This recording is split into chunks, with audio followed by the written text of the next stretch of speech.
Welcome to the studio, it's Froyle here, and I'm pretty excited today because I'm taking you on an adventure. If you're going to join me, we're starting with some beautiful collage pieces of paper, and then we're going through a process of mixed media techniques to a finished, beautiful, stunning artwork. I'm going to show you the easiest way to start a collage painting, how to push on when it gets a little bit tricky, and then the best way to finish it so it's all beautiful and mounted on a canvas ready to hang on the wall. Now I'm starting with beautiful blues and green pieces of stunning textured paper right out of my scrap bag. Now what I like to do is put all of the similar tones of colors into my scrap bags. I have three. I have warm tones, earthy tones, and the blues and the greens, because then what I find when I'm looking for a piece, I know exactly where to find it. So as I'm pulling out all of these beautiful textured papers, lots of Gelli prints of course, fabulous Kozo offcuts, all the best bits, I'm putting it down on my substrate, and I'm using a 16 by 20 inch watercolor paper. Now I'm not thinking too much about it, and that's the key. This is the best and easiest way to start a mixed media collage painting is to just get moving. Pull out your scrap pieces or textured paper or Gelli prints, put on some glue. I'm using the Liquitex matte gel medium, that's what I prefer to use. Paste it across your paper and stick things down. Just get started. It's really easy. Now, I don't know what I'm creating. I don't know where I'm headed. I don't know what I'm going to do. I didn't even know if I was going to make a video with this. I did push play on my camera above my head because I thought I might put it on my Patreon page. I didn't know what I was going to do with it, what I was going to create, and that is incredibly liberating. So number one tip, just start. Pull out your fabulous papers, especially all of those hundreds of Gelli prints, and put them on your substrate. Just get moving. Number two tip, don't think too much. I mean, really, does it have to be something? Do you have to create something that you're going to sell or give away or show or video or put on YouTube? The pressure to have to perform can actually be creatively stifling. So number two tip, allow yourself to just create freely without thinking and without stressing about productivity. Now I'm using all sorts of papers. I'm using my favorite Kozo papers. I'm using my ton of Gelli print offcuts, but I'm also using some craft paper, some cheap paper, really anything my fingers touch. I'm pulling it out of my scrap bag and putting it straight onto my substrate, my watercolor paper, not thinking too much. Some of the edges are cut and they're straight. Some of them are torn. I'm overlapping. I'm putting it down. I'm just creating layers. It's really therapeutic, and I really absolutely love this part of it. So many possibilities, so many directions we could go with this kind of application. The beauty of this kind of style is you can't get it wrong. And if you don't like something, then stick another piece over the top. So I just kept pulling out more and more beautiful papers. Some of them were thick, some of them were thin, some patterned, some plain. Didn't think, just stuck them down. And I'm creating layers. So I'm putting some of the papers that are imprinted onto tissue on the top. It's looking fabulous. It's filling up rather quick, actually. It didn't take as long as I thought it might because I'm just reaching into my scrap bag, pulling out a piece of the beautiful paper and sticking it down. I have them surrounding me as well. So it's really not hard to choose the next piece. And because all the papers were together in the same bag or box, then you've got nothing to stress about and you don't have to really think too hard. Do you get the theme? Just create, baby. Just allow yourself to create. Now, I could have stopped right here at this place. The paper is looking absolutely beautiful. It's fully covered with the beautiful patterns and textures and shapes of the glorious papers. And I did stop at this point with this one in the stunning warm colors. This one I did exactly the same on the watercolor paper. I absolutely loved it. Of course, they are some of my favorite colors and papers, and I could have stopped right here. Or this one I did also. This was a gel plate collage pull, one pull. Look at the fabulous textures on this one. I also covered it all with the papers from my scrap bags. So I could have stopped right here, right now in this place with my watercolor paper fully covered in abstract shapes and patterns, because the other two collages look absolutely stunning, and I'm going to probably frame one and put the other one onto canvas. That's what I'm thinking of doing. But why would we want to stop? And because I've already created collages like this before, even though they're in other colors, I'm thinking we need to push on. I need to try something different. I have to see where else I can take this kind of technique and this kind of application. So I went and rummaged through my drawers and I pulled out an image transfer. Now, you've seen me create image transfers quite a few times. I'm rather obsessed with Gelli print image transfers, so I won't make you sit through another one. But if you want to know more how to do these image transfers, have a look at the playlist. I'll leave a link to the playlist under the video, and you can click on that, and there's a whole heap of videos there of how to step by step, very easy, slowly, methodically create the image transfers. So have a look at that. But today we won't go through the process. I've got my image transfer. It's an old one that I pulled out of my cupboard from a folder. And I'm thinking the colors are working and I like the image. Pretty sure this was a royalty-free image from Unsplash. That's a really good website to find royalty-free images. I'm liking the portrait and I'm thinking we're going to head in this direction. So I tear the excess from around the image and I put her on with my matte gel medium, and she's looking pretty beautiful. I've got her just off center slightly, and I knew that as I put her over the green piece that was on my collage, that would come through a little darker on one side of her face. I'm thinking I want to create some mystery. I don't want it to be like bang, straight in your face, obvious. Let's create a little bit more intrigue. Let's create a bit of a story. So I'm on a journey with this collage. I'm wanting to now head in a direction that creates more of a story. I'm loving the abstract quality of these collages with the scrap bag papers. They look stunning. But this one, I'm wanting to create more mystery, more drama. Maybe I'm just feeling dramatic. So I've put on the image transfer. She's looking beautiful, I'm thinking. Okay, so now that I've decided I'm going to take this beautiful collage further, well, I need to put it on a canvas because then I could add some more layers. I could even add some paint if I want to. So I've pulled out a 16 by 20 inch canvas.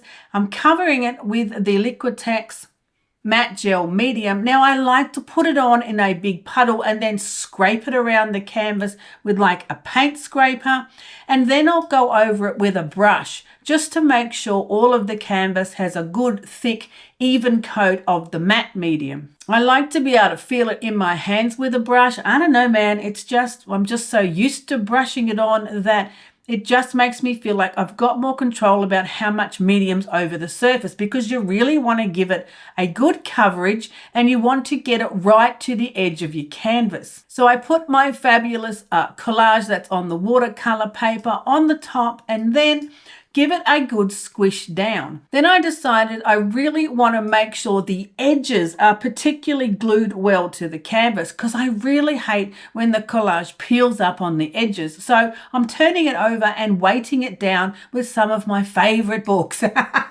A little bit of Vincent, a little bit of Klimt, and some Maori art. All of these books are really thick and heavy and absolutely fabulous for weighting down my canvas. Now, I did leave it for some time because I really want that watercolor paper to adhere firmly to the canvas. I want to make sure it's all even on the sides, and the best way is just to give it time. Even overnight's a really good idea, especially getting all of the edges down flat. Now, I could have put a book in the middle. I didn't this time. I just was really focused on the edges of the canvas because I have had the watercolor peeling up off the edge before, and that really bugged me. So I left the books weighted on the edge to make sure that it was all going to stick down. I was really happy with how well the watercolor paper stuck to the canvas. This is a really important step because if you want to develop the artwork further, add some more layers to it, and if you want to finish it like a professional and then tape and string and hang it, you need to make sure you've got your watercolor paper really stuck to that canvas. It was pretty good. I was pretty happy with it. So now we're ready to push on. What am I going to do next? So I added a couple more pieces around my image transfer portrait just to blend it in more to the background. I'm pretty happy with it. It's looking really beautiful, and I could leave it just like this, but I'm wanting to push it further. I don't know what was wrong with me on this day, but I had to get over the edge of creativity. Picasso said every painting is a self-portrait. So what was I thinking? I don't know, man.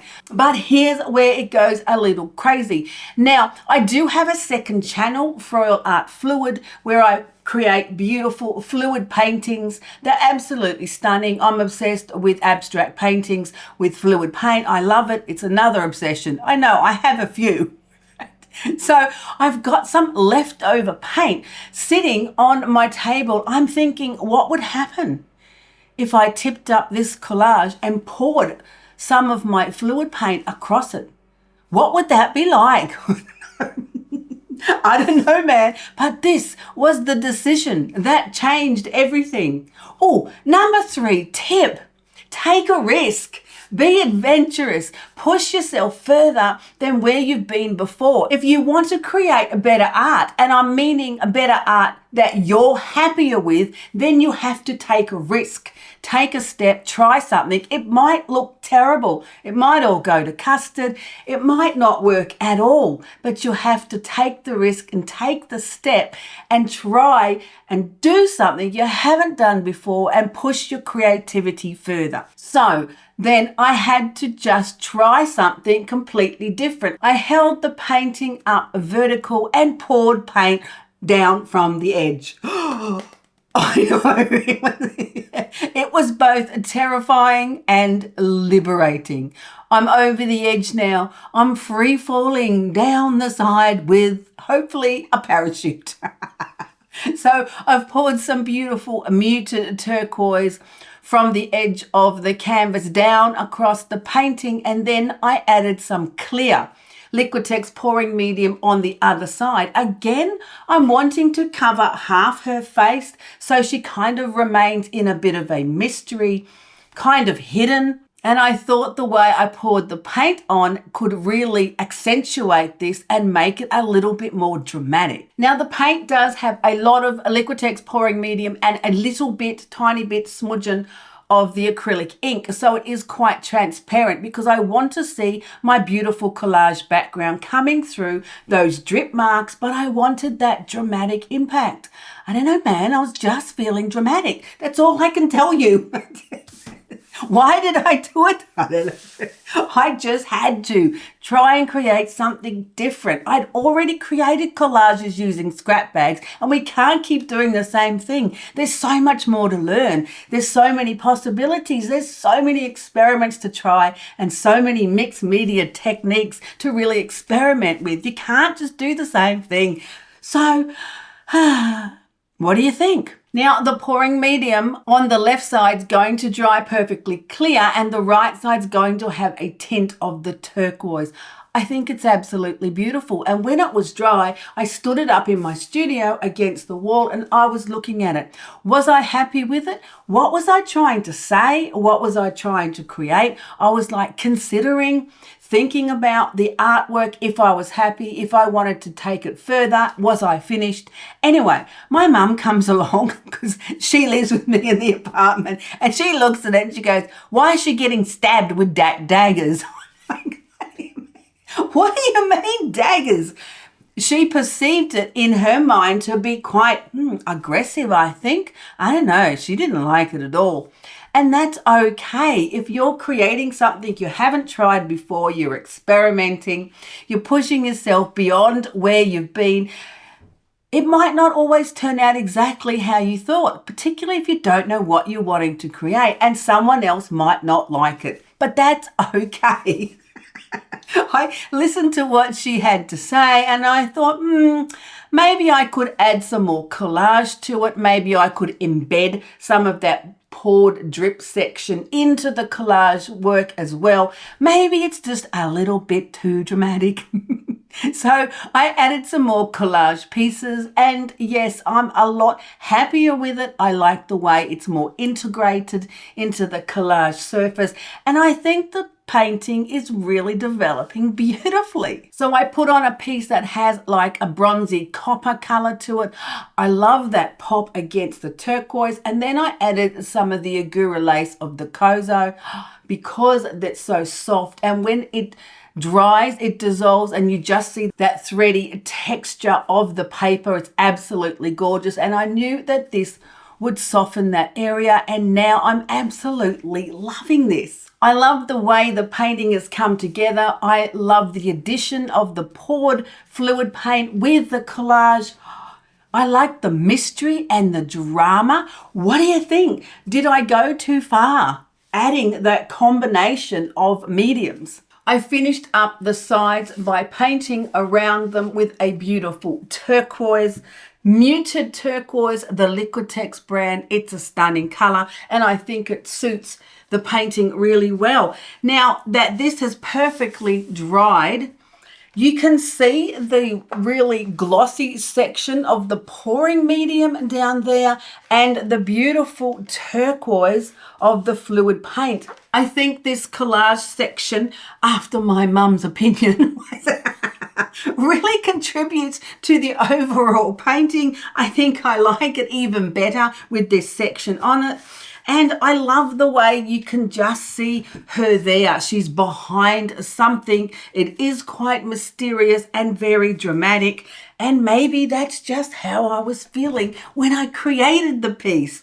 I think it's beautiful. I'm very happy with it now, but it did take a journey. And along that process, I could have stopped. I could have stopped when it was just an abstract collage on the paper. It looked beautiful. The papers were stunning. I could have stopped when I put on the image transfer because she was looking very nice there on the collage. I couldn't have stopped once I poured it on, but because then I had to add the other collage pieces to really blend it in to the background and make it more cohesive. But number 4 tip in how to develop your creativity to become a successful artist is to just not give up. Don't give up. If something's not working or something you're trying is frustrating you, just keep at it. Put it aside for a while. If you're brave, you could ask somebody else's opinion, but then you have to really receive what they say. But push on. Try another layer. Add some more to it. If your gel prints aren't working, oh man, super easy. Paint over them. Put another layer on top. If your collage is causing you trauma, add another texture, add some different papers, maybe a different pop of color. If you're really brave, pour some paint on it. It can only not work, but you don't know what you're going to find if you do. So now I'm looking at the other paintings in my studio. Should I add a little bit of fluid paint onto those collages? You know, that's really totally possible. This one would work with just a little bit of paint. Or what about this one? This one could work too. You see how it now opens up a whole door of more possibilities. So many opportunities for more experiments. What I like about this piece is the contrast of the flat matte of the collage papers and then the super glossy pouring medium paint mix. I like that. I've never actually done that before. It's always either been full on glossy with the painting or full on matte with the collage. I haven't actually added half and half or created a different focal point using those paint textures. So this really did kind of change everything for me in what is possible with all of these collage paintings that I see hanging in my studio. You just never know what I might do when I pull something down off the wall and give it another layer. Thanks for joining me today. I really hope that these tips on how to develop your creativity and push you on to be a successful artist really inspire you when you look at your artworks.